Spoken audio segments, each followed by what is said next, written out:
안녕하세요 여러분, 건전 모임의 동백이입니다. 영상을 하나 찍었는데 지금 코로나에 걸려서 확진이 돼서 지금 자가격리 상태인데 목소리에 힘이 너무 없어가지고 지금 세 번째 좀 다시 한번 찍어보고 있습니다. 다소 조금 톤이 다운돼 있고 좀 힘이 없더라도 양해 부탁드리겠습니다. 자가격리 되면서 조금 뭐 할 게 많이 없어가지고 예전에 이것도 만들어 놨는데 영상 찍기가 귀찮아서 안 찍다가 오늘 한번 찍어봤습니다. 자, 오늘 주제는 전선관 사이즈의 선정, 전선관 사이즈의 선정, 단면적 계산을 통해서 어떻게 선정하는지 한번 알아보도록 하겠습니다. 전선관 사이즈 선정이라는 주제가 그렇게 어렵지 않습니다. 되게 쉬운데 뭐 되게 쉽다고 말씀 못 드리겠는데 중요하죠. 우리가 전선관의 단면적을 어떻게 구하는지. 그리고 단톡방에도 우리 건전 모임 단톡방에도 주기적으로 올라오는 게 바로 이런 질문입니다. 뭐 케이블이 뭐 3코어 뭐 25스퀘어인데 전선관 얼마짜리 써야 되나요? 이런 질문들이 많은데 이게 사실 굉장히 쉬운 계산인데 이 하나만 알면은 바로 이제 본인이 이제 엑셀 시트로 정리해가지고 딱딱딱 만들어 놓으면 끝나는 건데 이 이해하는 과정 어떻게 이게 전선관으로 변환될 수 있는지 그걸 좀 알아보도록 하겠습니다. 먼저 본격적인 계산에 앞서 두 가지의 시스템을 좀 알고 가야 됩니다.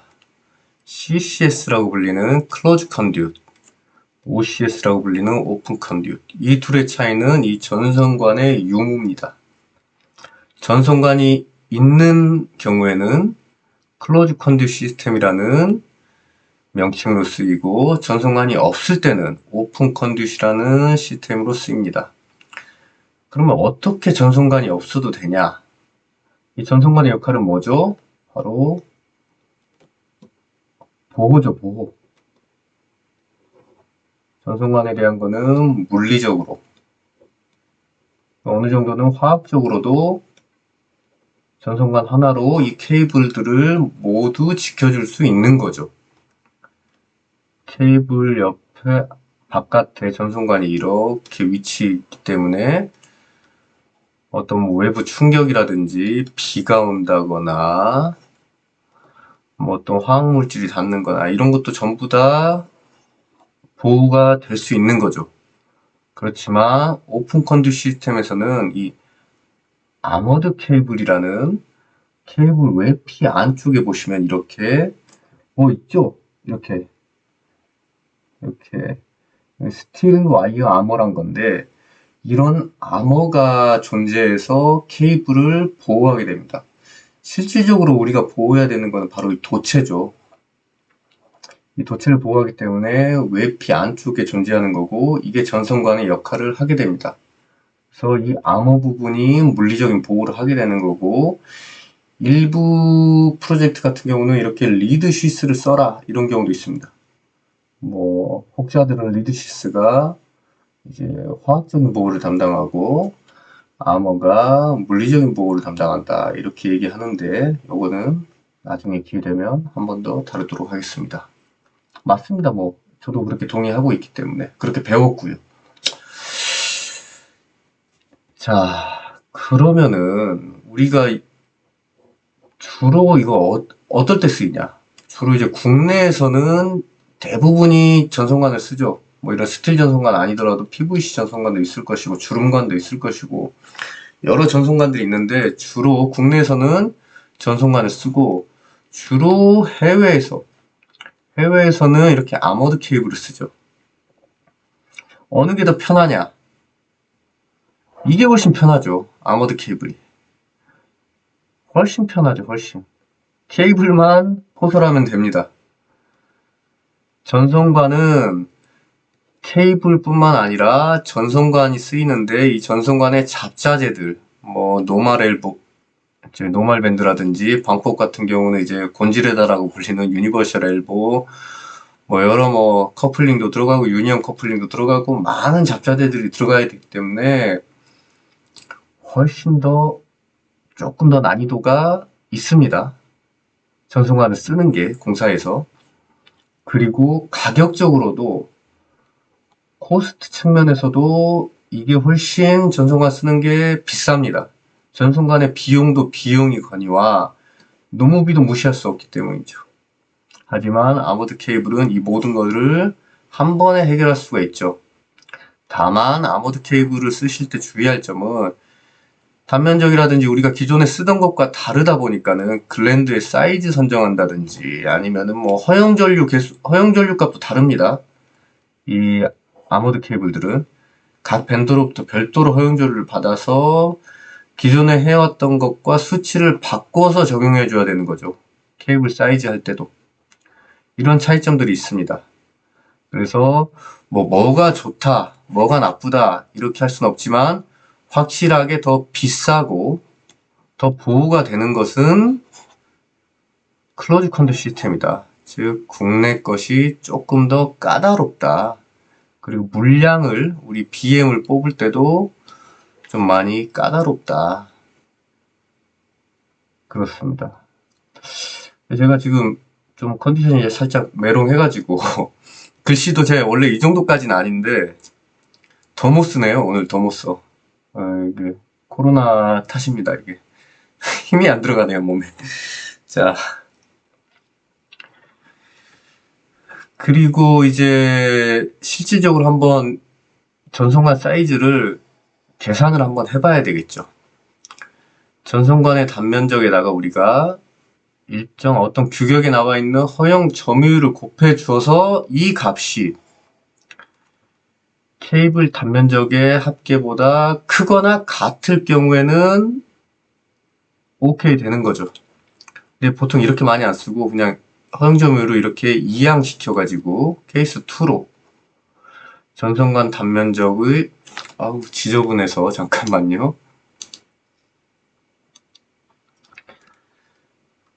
자, 전선관 단면적이 케이블 단면적 합계에다가 허용 점유율을 나눠준 값으로 이렇게 단순하게 케이스 2로 계산해서 본인이 이제 엑셀 시트로 한번 싹 정리를 해보면은 뭐 두 번 다시 질문할 일이 없죠. 전선관 사이즈에 관해서는. 자, 예시로 한번 알아보죠. 예시는 이제 우리가 케이블 사이즈를 이전 시간에 배웠죠. 그래서 3코어 16스퀘어짜리 케이블이 선정이 됐다. 그런데 이 프로젝트에서 요구하는 허용 점유율이 30%다. 이럴 때 전선관은 몇 자리를 써야 됩니까?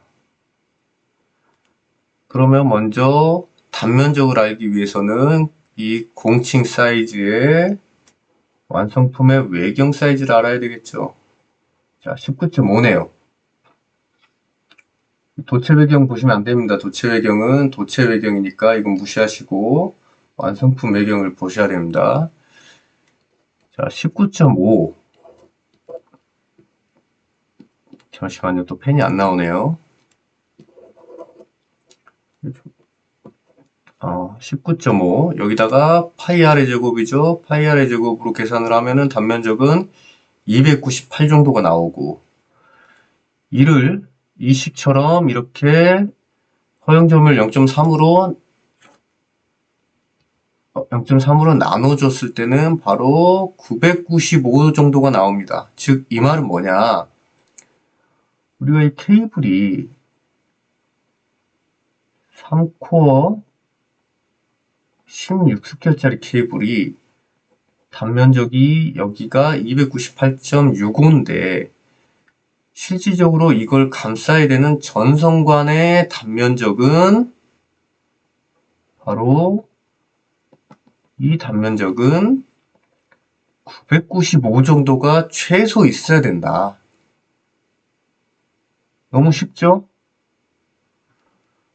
이를 반대로 이제 직경을 x로 두고 파이 r의 제곱으로 이렇게 계산을 해주면은 블라블라에서 35.6mm가 나오네. 그래서 36C짜리 전선관을 쓰시면 됩니다. 여기서 이제 36C짜리 쓰면은 우리가 이제 하나 생각할 수 있는 게 국내 이제 KS 기준에 따르면은 이렇게 22C 후광전선관 기준으로 22, 18, 36 이런 사이즈가 있는데 요게 이제 한 번쯤 생각을 하실 수가 있어요. 이게 과연 전선관의 내경이냐 전선관의 아니면 두께를 고려한 외경이냐 이럴 수가 있는데 우리가 부르는 모든 전선관의 규격은 전부 다 내경을 공칭으로 합니다. 그래서 너무 편하죠. 그냥 계산 나온 대로 이 사이즈 한 단계 업 시켜서 바로 전선관을 구해주면 됩니다. 쉽죠? 그럼 여기서 이제 문제가 뭐냐? 이 허용 점유율은 몇 프로로 해야 되냐, 과연 우리가 허용 점유율을 몇 프로 적용해야 되냐? 이게 관건이죠. 기존의 내성 규정에서는 우리가 너무 유명하죠? 4832. 동일 굵기의 케이블들이 한 전선관에 이렇게 들어갈 때는 48%를 적용했었고 다른 게 들어갔을 때는 32%로 적용을 해서 계산을 두 가지 케이스만 했으면 됐죠. 그런데 이 규정은 폐지가 됐습니다. 그리고 기존 국내 같은 경우는 이렇게 했고 해외 같은 경우 어떻게 했냐? 해외 같은 경우는 NFPA 70인 NEC를 적용을 했었죠.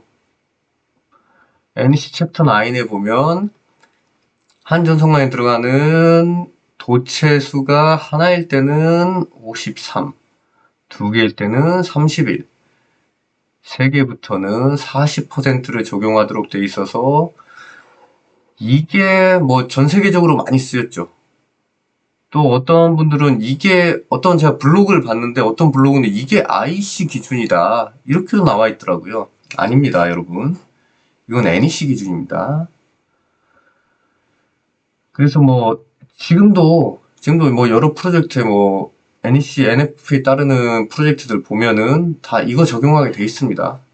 그리고 ITB에도 요거 쓰라고 박혀 있는 경우도 있고요. 그럴 경우 이거 그냥 쓰시면 됩니다.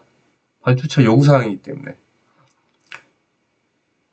그리고 마지막으로 이제 가장 이제 앞으로 보편적으로 쓰여야 할 그리고 KC에서도 말하고 있는 허용 점유율은 바로 3분의 1입니다.